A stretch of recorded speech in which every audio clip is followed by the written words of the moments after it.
అధిష్టానం ఇంకా రాష్ట్ర అధ్యక్షుడిని ప్రకటించలే. ఇవ్వంది వాళ్ళు చంద్రబాబు నాయుడు గారు ప్రకటించరు, ఇంకోరు ఆయన ప్రకటించరు, ఈయన చెప్తే వచ్చిందంటే కాదు. రాష్ట్ర అధ్యక్షుడిని అధిష్టానము అందరికీ నామినేషన్ వేస్తారు. నామినేషన్ అయ్యాక ఎవరిని అధ్యక్షుడు ఉండాలో అధిష్టానం నిర్ణయిస్తుంది. అందరి అభిప్రాయాలు తీసుకొని అధిష్టానం నిర్ణయిస్తుంది. అధిష్టానం తీసుకుంటున్నాక అందరు కట్టుబడి ఉంటాం. Bharatiya Janata party ప్రజాస్వామ్యబద్ధమైన party. ఒకటే నామినేషన్ వేయాలి, రెండే నామినేషన్ చెప్పారు. నామినేషన్ ఓపెన్ ఉన్నాయి, నామినేషన్ ఎవరైనా వేసుకోవచ్చు. అంటే అధిష్టానము అన్ని ఆలోచించి నిర్ణయించుకుంటామని దానికి కట్టుబడి ఉండాల్సిన బాధ్యత కమిట్మెంట్ తో పనిచేసే ప్రతి భారతీయ జనతా పార్టీ కార్యకర్తకు ఉంటుంది. ఎవరికి ఇచ్చారు, ఎవరు అధ్యక్షుడు ఎవరు ఇంకా కాలే కదా. సాయంత్రం ప్రకటిస్తారు, సాయంత్రం చెప్తారు నామినేషన్స్ తర్వాత. ఎవరు నామినేషన్ ఇస్తారో నామినేషన్స్ తర్వాత అధిష్టానం ఆలోచించి అప్పుడు అభ్యర్థిని ప్రకటిస్తారు. దాని తర్వాత రేపు సమావేశం పెడతారని చెప్పి ఇప్పుడు అన్ని ఫాల్తు మాటలు అంటారు. వాటిని ఎవరు సోషల్ మీడియా పెడుతున్నారు, నేను కూడా చూసినాను. అధ్యక్షుని కోసము, అధ్యక్షుని బాధ్యత కోసం ఎవరైనా అడగచ్చు. అడగడంలో ఎలాంటి తప్పు లేదు. వాళ్ళకు రావాలని కోరుకోవడంలో కూడా ఎలాంటి తప్పు లేదు. దాన్ని ఎవ్వరు తప్పు పట్టరు. ఎవరి వాళ్ళకి ఆలోచన రావాలని కోరుకోవడం తప్పేం లేదు. కానీ చివరికి ఏమవుతుంది, చివరకు అధిష్టానం నిర్ణయించిన వ్యక్తికి, అధిష్టానం ఆలోచించిన వ్యక్తికి, ఎందుకంటే అధిష్టానం అన్ని ఆలోచిస్తుంది దేని ద్వారా పార్టీకి లబ్ధి పొందది. అట్లా ఒక అభ్యర్థిని ప్రకటించిన మాత్రాన మిగతా వాళ్ళు డమ్మి, మిగతా వాళ్ళతో ఏం కాదు. కాబట్టి ఎవరితో ఏ పని అవుతుంది, ఎవరికి ఏ బాధ్యత తప్ప చెప్పాలనో అధిష్టానం నిర్ణయిస్తుంది.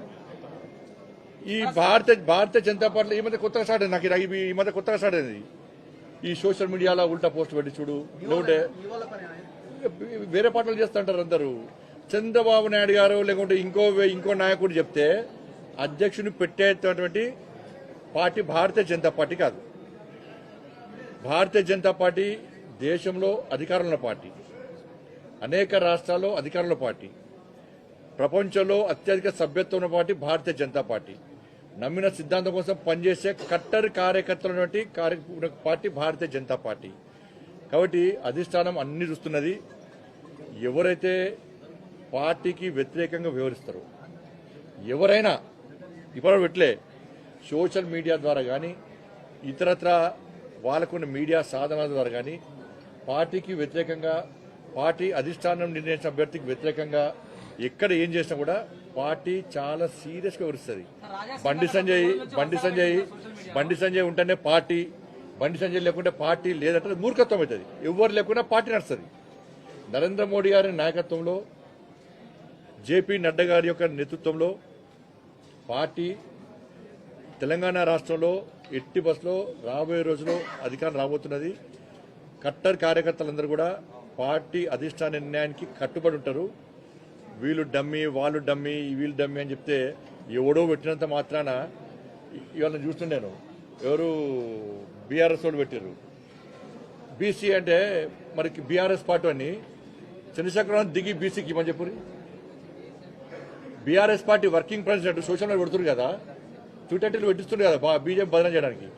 మీ పార్టీలో ఎంతమంది బీసీ మంత్రి పదవులు ఇచ్చారు? బీసీలు లేకుండా ఇచ్చారు. మీరు దళితులు ముఖ్యమంత్రి చేస్తాను మీ అయ్యా సిగ్గు లేకుండా ముక్కు నరుకుంటా, మూతి నరుకుంటా, తల నరుకుంటా, ఇది నరుకుంటా, కింద మీద నరుకుంటా అన్నాడు. ఏమైంది మరి? దళితులు ముఖ్యమంత్రి ఎందుకు చెప్పరాదు? మీ పార్టీ అధ్యక్షుడు బీసీ ఎందుకు ఇస్తలేరు? మీ అయ్యని చెప్పాను. మేము బాధ్యత అయిపోయినాం. భారతీయ జనతా పార్టీ అధికారంలోకి వస్తే బీసీ ముఖ్యమంత్రి చేస్తామన్నాం.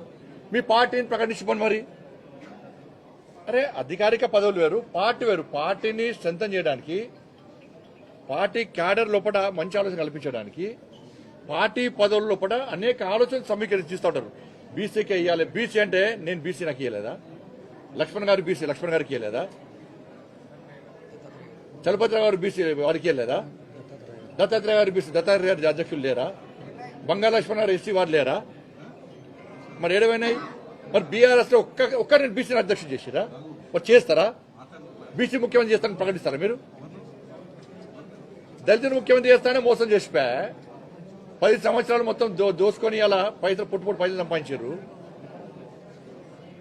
కాబట్టి ఇవన్నీ కూడా తప్పు. దయచేసి మీడియా కూడా విజ్ఞప్తి చేస్తున్నా, ఎవరు మాట్లాడినా కూడా దయచేసి సహకరించండి. భారతీయ జనతా పార్టీ క్రమశిక్షణతో పనిచేసేటువంటి పార్టీ. అటువంటి పార్టీలో ఇలాంటివి రావడం మంచి పద్ధతి కాదు, మంచి పరిణామాలు కావు కూడా. అధిష్టానం చాలా సీరియస్ గా దృష్టి సారించింది. ఎవరైనా కూడా నేను మాట్లాడినా, మీరు మాట్లాడినా, ఎవరు మాట్లాడినా కూడా అది తప్పు అంటున్నా.